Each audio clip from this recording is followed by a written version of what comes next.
once you know about weathering, you're like, okay, all right, now I have more information. Now I can be really intentional about combating Yes. weathering, right? Yes. I was talking with a girlfriend this morning about yesterday. I literally was walking around with this feeling of a heaviness. Nothing in particular had happened, but it was almost like there was like this wet blanket on me. And I had to pause and really unpack, like, what is this? And I feel like when we're so bombarded with so much, especially now, that it can send us into an emotional exhaustion. And when I looked at, I began in the moment because I was like, something is going on Mm-hmm. because I'm very attuned to how my body is responding. Yep. And the term that I was given was racial battle fatigue.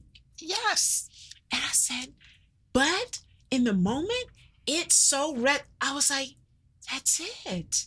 That's it. And we have to be allowed to acknowledge that. That is a part of our story, right? Yes. And so just getting that idea out there and having us be informed about, okay, this is the hand we have. Now we can figure out how to play, Yes. right? Because Right? and I agree with you because once I had that term, it almost like, oh, okay, that's what this is. Hmm. Now what am I going to do in Exact. response? And Exactly. in your bio and the materials you gave us, you even now, this is the flip side of adversity. Yeah, So I'm going to lead in. tell me I'm about going it. to lead in. You shared how you even had your own personal moment of realizing, like, wait a minute, Yes. something's happening to me. Yes, Can you yes. tell us a little bit about your Oh story? my gosh. So here I am, my late 40s. I go to my primary, I get my blood pressure taken. And she's like, "Woo, this is this is really high." And I waved her off. I was like, no, just take it again. I'm thinking, I don't got time for this.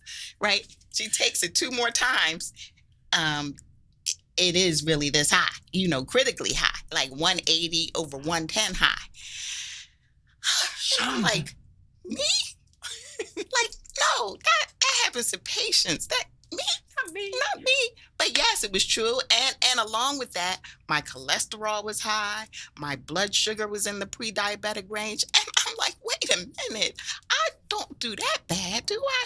I've been eating okay. I've been doing, and I felt so like just defeat. I came in the door and my husband was like, "What's wrong with you?" Because I was just like, all defeat, he all was like, sad. "What happened?" Right. And then and so that really motivated me. It's nothing like the doctor getting the disease themselves that makes them a better doctor and makes them more Mm, informed about things. So mm. I really started digging into it, and I said, okay, there is some family history, both sides of my family, hypertension, diabetes. I knew that, cholesterol. But finding out about the weathering effect, and especially I would say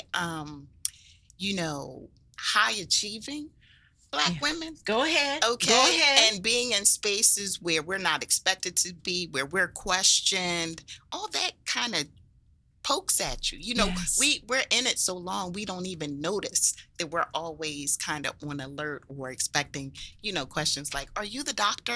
I'm like, "She just said I was."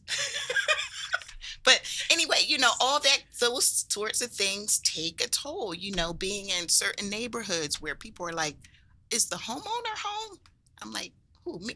Me? Yeah, yeah, I'm Yes. the homeowner." So those are just examples of these micro, that we live in kind of a Mm-hmm. pressurized thing, Yes. and so once I became aware of that, I'm like, okay, all right.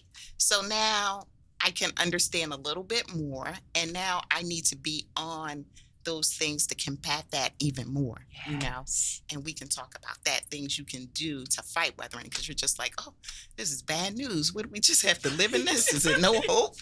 No, there are things you can do. That's good. There's things you can do, but you're going to have to wait on a little bit longer because I have more questions.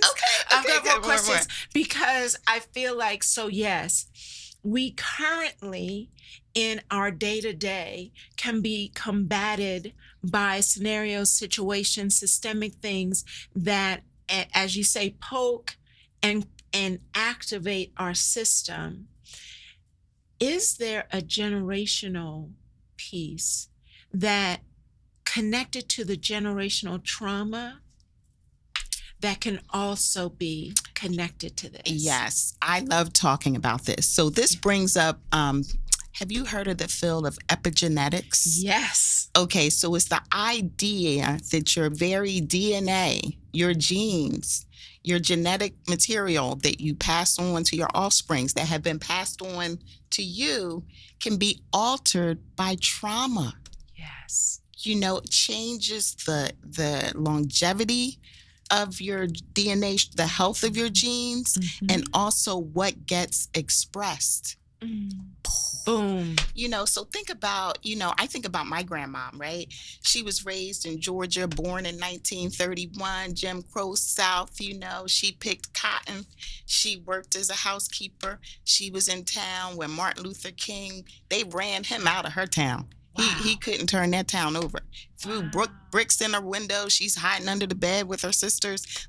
Coming from that, migrating up north, leaving all her family, and so, and who knows the trauma that her mother and her mother's mother.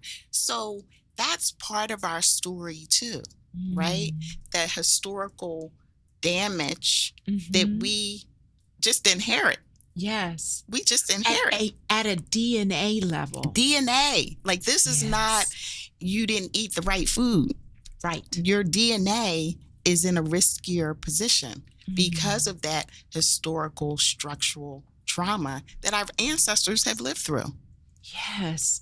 And so for the listeners who are traveling with us all month, I have a guest. His name is Brandon Brown.